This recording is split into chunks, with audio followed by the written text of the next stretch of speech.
Hello and welcome to the Neuroscience of Leadership podcast.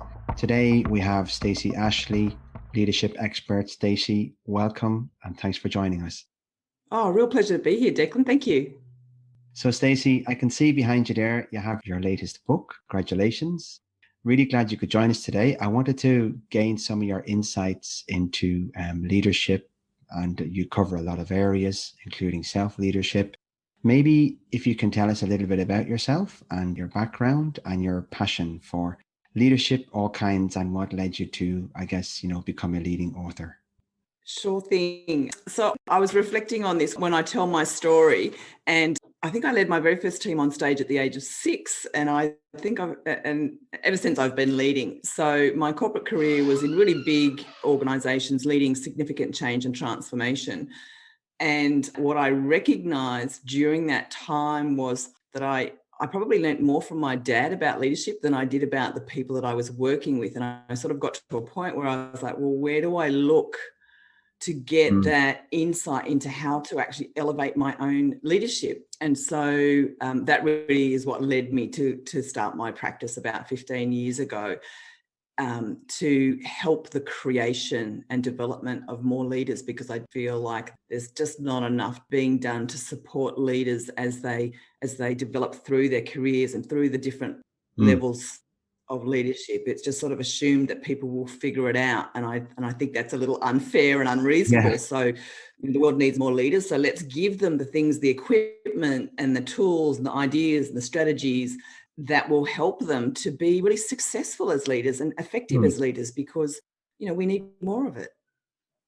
That's a fantastic motivation there. It's nice how you mentioned your dad.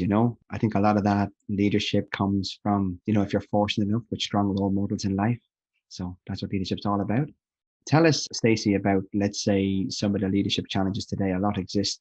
And I wondered, which ones do you particularly find of interest for professionals and also for emerging leaders?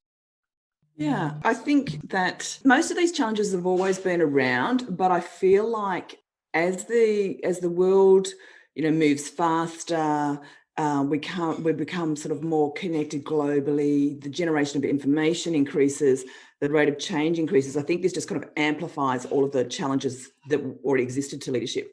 So if I was to pick a couple, I think that one is that the rate of change is a huge challenge. How do you engage people and help them to become part of a change process, rather than feeling like they've got change is being done to them and that they're kind of victims of change. And I think so. The challenge for leaders, I think, is to move away from we've got a change or we've got a transformation, and we use all this language around it, and it's sort of like a finite thing. We'll start here and we'll finish there. Whereas I think what we need to do is to start to think about, how do we become masters of change? How do we equip ourselves and our people to just be able to accommodate change, to just be able to ride it, because that's part of the norm. It's not a start and finish. It's just how it is. And so we should be really looking at, as leaders, how do we, become really, really masterful at, firstly, being able to lead and integrate change into just what we do every day. And then how do we equip our people to do the same thing? So that would be the first thing. And the second big challenge is that leaders need to recognize, and many already do, of course, but leaders need to recognize that they cannot be the expert in everything. And so they need to let go. They need to trust their team. They need to develop their people so that those people can actually, step up and do the job and be responsible. And leaders need to lead, get out of the doing, get out of your people's space and leave them to it. Do your job, which is to lead, and let them do their job. Yeah. So the third one is, I can talk about this all day, Declan, you can see this. The third thing is the third thing is that I think it's really important that leaders embrace their humanity. And what I mean is that we need to really step beyond this whole, you come to the office or you come to work or wherever you're working from these days, and you park your emotions at the door, and Yeah. you kind of leave all of those great resources, and that you just sort of work from the neck up and use your head brain. I feel it's Yeah. really important that we need to be able to tap into all of our resources, our heart, our gut, our intuition, if you like. I think it's such an important thing. And Mm. particularly as the rate of information growth, is and continues to increase. I think it's already at exponential levels. So, as a leader, you can never get across all that. Yeah. And so you need to utilize your intuition and those sorts of things to be able to amplify your own decision making. There's a lot of research around the importance of or the added benefit of using not just your knowledge and experience, so your head brain, but also tapping into your intuition to Insights. create better decisions and that sort of thing. Fourth one is the big challenge for leaders is that they really have to have a focus and recognize that primary responsibility for creating more leaders. And they need to be deliberate and proactive. Right. And again, let's not just assume that leaders somehow figure it out. We need to work hard Yeah. at supporting them. Okay, so let me recap. We have being a master of change, which is good, and letting go, which I like, particularly myself. We had trust your intuition, which is instincts. So instead of just up here. And then the last one was empower, is it? In other words, assign responsibility to others. More than assign responsibilities, actually be deliberate in actually developing their leadership. Develop their leadership. Okay, so that's almost like invest. Okay, so master, let go, intuition, and invest. Nice. That's nice. I like that last point, actually, the invest, especially for emerging leaders, because in leadership positions, we do have the responsibility to help people move into more responsible leadership. So that's a nice fourth one there. You mentioned briefly the head brain. I think that's what you said. I like that term. I'm a big fan of neuroscience of leadership. I just find the brain fascinating. Do you want to share some insights around your, I know you do a lot of coaching and capability uplifting with individuals and organizations. How do you find neuroscience of leadership in terms of applying it to help others become better leaders? Well, I wouldn't profess to being an expert in the neuroscience of leadership. I've got, I've done some reading, I've done some learning. Just creating awareness with people about themselves and how they operate generates insights that they wouldn't otherwise have had. So that even, just the cause and effect. So I'm getting this result. What's contributing to that? Oh, okay. And so now I know what's contributing to it.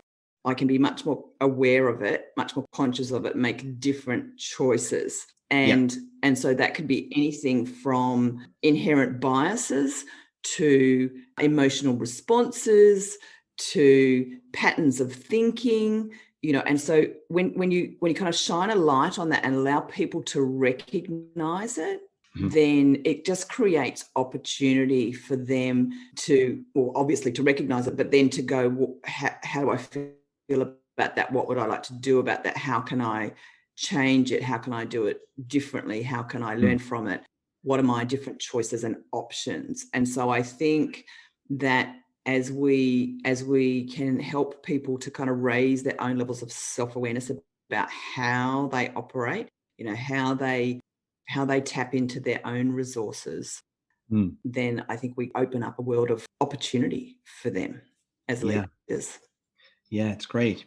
I had that experience myself years ago. And when you become more aware of yourself, then your awareness of others increases as well.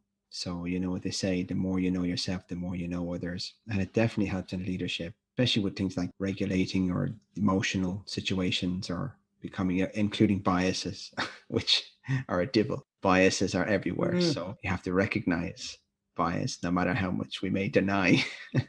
That's good. Absolutely. What about women in leadership? So women in leadership is another area of interest for me. And I work in tech as well. And there's not enough women in STEM, as in overall science, technology, engineering, and manufacturing. In women leadership broader than that, what advice would you give women in leadership today in terms of leadership, investing in themselves to become better leaders and take on the challenges they do? It's such a tough one, because for me, I get Well, you're one yourself, so yeah, but I kind of get disturbed by that, because for me, I'm a leader. I'm not a woman in Mhm. leadership, right? I'm a leader, and that's how I feel it should be. And so I think that, we've got to break all of that down. And I'll be so glad when I don't get invited to a woman in leadership conference anymore. Right. It'd just be a leadership conference. So I Yeah. think that's the first thing. Yeah. So my advice to women would be, that's the way to show up. You're a leader. That's the first Yeah. thing. You're not special, you're not different, just do it. Yeah. And then in terms of investing in yourself as a leader, yeah, absolutely. But that goes for everyone. Mm. Just Mm. take responsibility. So if you want to develop your leadership, then take responsibility for that. One of the big things that I notice, and I have noticed, throughout my practice, and even probably more so in the last few years, is that I continue to be astounded by people who still believe, because I think it's an unfounded belief, they still believe that the organisation is going to look after their professional development. And I Right. don't think Mm. that's valid. Now, there are some organisations that are fantastically, Yeah. Yeah. good at investing in their people and developing them. However, you cannot rely on your organisation to invest in you and develop you. True. If you have an area of interest, you want to develop your leadership, Yeah. then it is your responsibility. It's your career, so you need to own it. Yeah. And so that may be about your own time and effort, and even Mm. potentially sometimes funding it, but certainly saying to your organisation, this is how I would like to develop. So Mm. actually driving that conversation onto your agenda. Yeah. And that's interesting, that one, because, I think we spoke before. I was talking about my passion for self-leadership, and I say to a lot of, people I work with, I say, don't leave your leadership success to chance, right? So Mm, don't hope that your organization is going to invest sufficiently in your own leadership. You need to take a bit of responsibility, and it doesn't always have to be funding. It can be more time, commitment, interest, reading books, broadening absolutely. your horizon. Yeah, It's really good. totally. And I would completely agree with that. And I think, really the age of the organisation will look after me is long, long gone. You Yeah. need to drive your own career, Mhm. however that looks for you. And that Yeah. includes developing the skills and the knowledge and getting the experiences and the learning that you need to support, whatever direction you want to go. Love it. Professional coaching. I'm a big fan of that, especially at the individual level. But of course, coaching Mhm. is broader than that. Can you just share a little bit about your approach to coaching? Our listeners would be interested in some tips as well, how they can find a good coach to suit their needs. So my approach to coaching, gosh, that's such a big question. I'm not even Yeah. sure I know how to answer it, Declan. So do you come in with weights and ropes and say, let's start doing the hard yakka, the hard work, and Yeah, I'm I just think so. So for me, the most important thing is to determine right up front when, if someone comes and says, I'd like to work with you, or if an organization approaches me and Mhm. says, we've got some leaders that we'd like you to work with. The most important thing for me is that I am actually the right person to work with them, because I might not Mhm. be, Mhm. and in which case I would refer one of my amazing colleagues. So I think that for me, that's really key. And that sort of Mhm. also answers the question about how do you find the right coach. So I think fit, is Yeah. important. So for me, it's about fit, and it's about me being really clear on what the person actually needs. So I would, Right. initially I'd really not interrogate them, but I will interview or sort of Mhm. audition them to say, so I can understand, like, what do they really need? What's going to make the most difference to them right now, Yeah. in their Yeah. leadership and the impact that they're having as a leader? And can I help them with that? And if I can, then we'll talk about how we best work together. And so it's all about their agenda. It's about what's important to them, and then we'll figure out, how long do we work together, and what specific areas we will then focus on based on, what's come out of those initial meetings. Mm. The other thing, though, that I think is really important is that for me, coaching is amazing and wonderful and has great results. But I think we need to add other dimensions. And so the things that are important are what we kind of wrap around that coaching. And so as well as the relationship that we build, it's about what other resources, how else can I support them in terms of, giving them things that will be helpful and valuable. So it's not just a coaching program. It's a much more holistic way of working together. And I guess my approach when we're having a coaching conversation is I would probably describe myself, although I'm very trained as a coach, I would say that my approach is fairly intuitive. And so it's taking a lot from what the coachee is offering me to figure out how to, where do we go next in the conversation or the process. Yeah. In terms of how do you find the right coach for you? Well, I think there's lots of things. The first thing for me is the fit. But other things that you might want to consider is, does this person have the kind of experience in coaching the space that you're operating in? And when I say space, it's not necessarily about the industry. It's more about what are you endeavoring to achieve or do or focus on? Have they got experience in that? It might be, does your coach actually have coach training? For some people that matters. For some people, it doesn't. Are they a qualified coach? Are they a credentialed coach? Do they work to a code of ethics? What other kind of support do they offer? How long do we work together? What happens if we don't get along? which sometimes rarely, but sometimes happens. Yeah. Maybe we're not such a good match after all, and it takes us a few conversations to figure that out. What are the options then? I think like anything, there's a few factors. One is expectations. So what do I expect to get from this?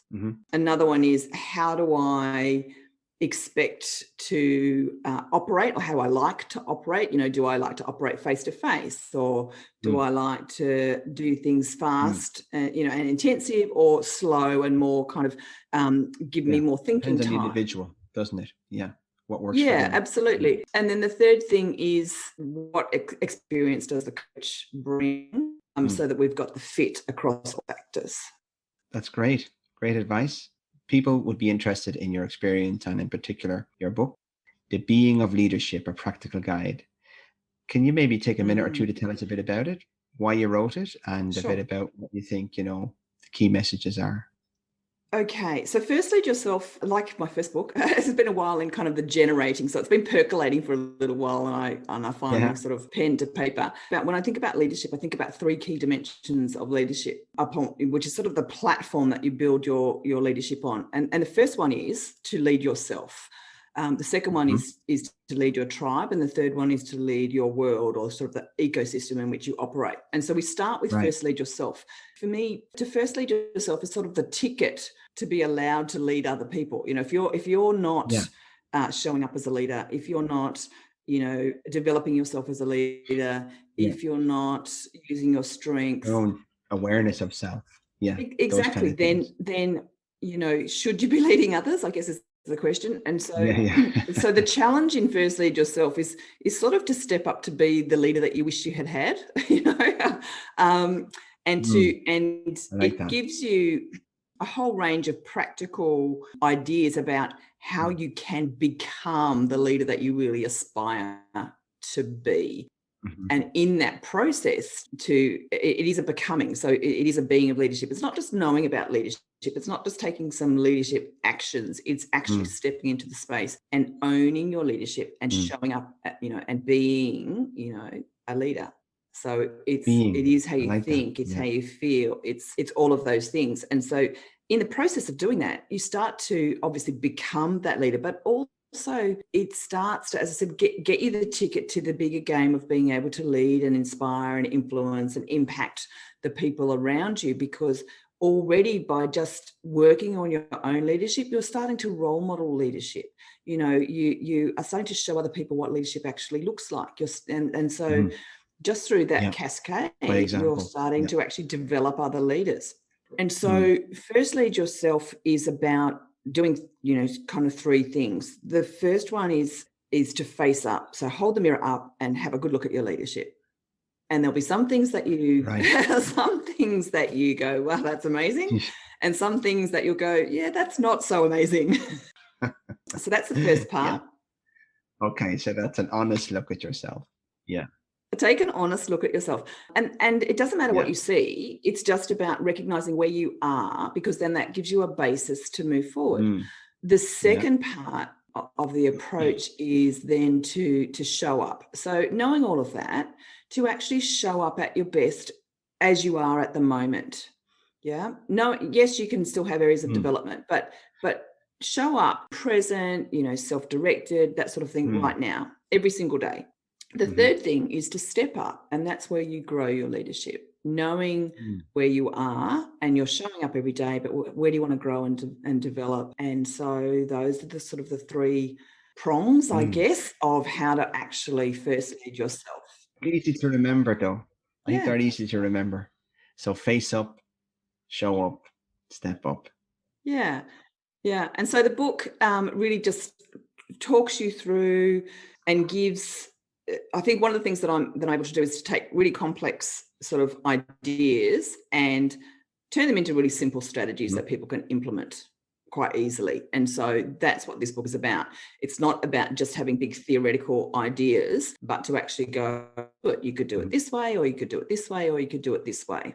So people have got practical things that they can actually put into action in terms of, becoming the leader they want to be straight away. Well, that's nice, actually. It's good to have a leadership book that's practical because there's plenty of leadership books out there. We all know can be a bit theoretical or out of touch with things, but this is very exciting. It's a practical guide. I guess we're about to finish up. I wondered, would you be kind enough to, leave us with what key messages would you like to leave our listeners with today? You covered a lot of different areas. If there's maybe 2 or 3 key messages you'd like to share, and ask, maybe your listeners to just take away from this session that may help them. I think the number one, and actually I was interviewed yesterday and about the book, and someone said that this was a theme that they really saw and throughout the book, and I think it's something that I'm really aware of and conscious of, which is that you have the choice. You control your leadership, and so you should do that. So that would be my first one, is take control of your own leadership, right, and your own leadership journey. Right. The second one is to be really clear on that responsibility to develop other leaders. I think it's critical, and not just be aware of the responsibility, but actually put it into action. Yeah, so it's less about you yourself. It's more about others as well, right? Helping develop them, responsibility. Yeah, absolutely. Yeah. So, it's a big responsibility, and I think one that isn't as kind of consciously focused on as it needs to be. And so that's why we end up with organizations that have leadership gaps, or people who end up in leadership roles that maybe don't have quite the leadership skills that they need to be able to be successful. Yeah.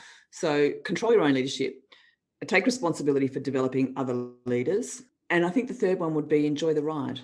Of course. I like that. We shouldn't we? Not forget that you have to be energized by something you enjoy doing. So enjoy it. Yeah. Yeah. Well, look, that was really lovely talking to you, Stacey. Thank you so much for sharing.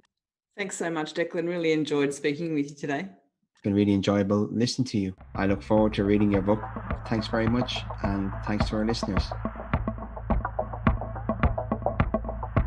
If you enjoyed this podcast, then please feel free to share with your friends and colleagues. And if you'd like to learn more about the exciting topic of neuroscience of leadership, then please visit our website at yellowmaze.ie.